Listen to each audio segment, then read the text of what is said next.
pattern in the middle of human chromosome 2 bore a resemblance to the ends, known as telomeres, of two separate chromosomes in the great apes.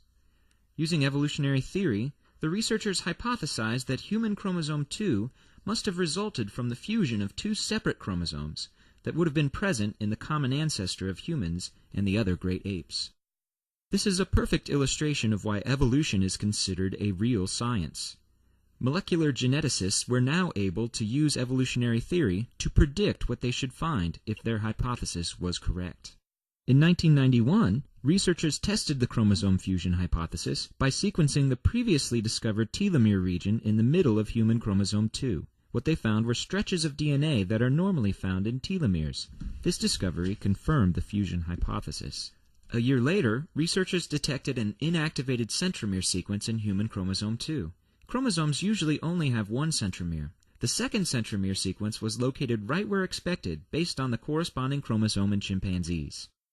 After another decade, researchers were able to map the precise fusion point on human chromosome 2 and describe its structure in detail.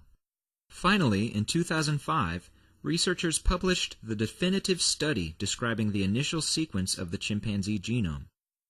What it showed was a break in alignment continuity at precisely the locations predicted by the fusion hypothesis. It literally took decades to uncover the explanation for the difference in human and ape chromosome numbers. I hope you noticed that the scientists responsible for these discoveries were not limited to simply noting the similarities and differences in the chromosomes. They could actually discover the causes of those similarities and differences using evolutionary theory as their guide. Also, scientists did not just run across this evidence and then later claim that it supported the common ancestry of humans and great apes. Instead, they used evolutionary theory to propose a testable hypothesis, to form predictions, and to test those predictions by examining the chromosomes. Clearly, evolution is real science. Now, if you're biologically astute, you may be thinking, wait a minute, a species exists as a population, so how could two chromosomes fuse together and end up being found in all the members of a population? The explanation is actually quite simple. The animations that follow will illustrate one possible scenario. The most probable time for two chromosomes to become fused is during meiosis, the process used by organisms to produce sex cells. If a fusion event were to occur in one of the sex cells of a primate with 48 chromosomes, the resulting cell would have only 23 chromosomes instead of the normal 24.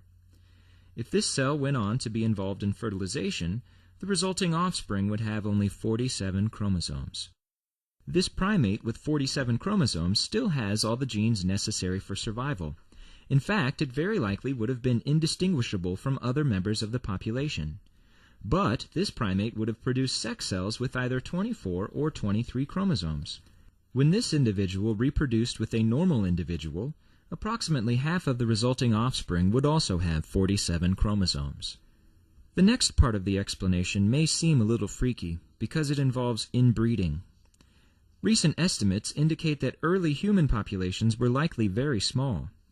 In small populations like this, considerable inbreeding is known to occur. If two siblings with 47 chromosomes were to reproduce, there would be a 1 in 4 chance of producing an offspring with 46 chromosomes. Continued inbreeding could result in a small group of individuals that have 46 chromosomes. Although reproduction can occur with uneven numbers of chromosomes, it is more likely to occur successfully when the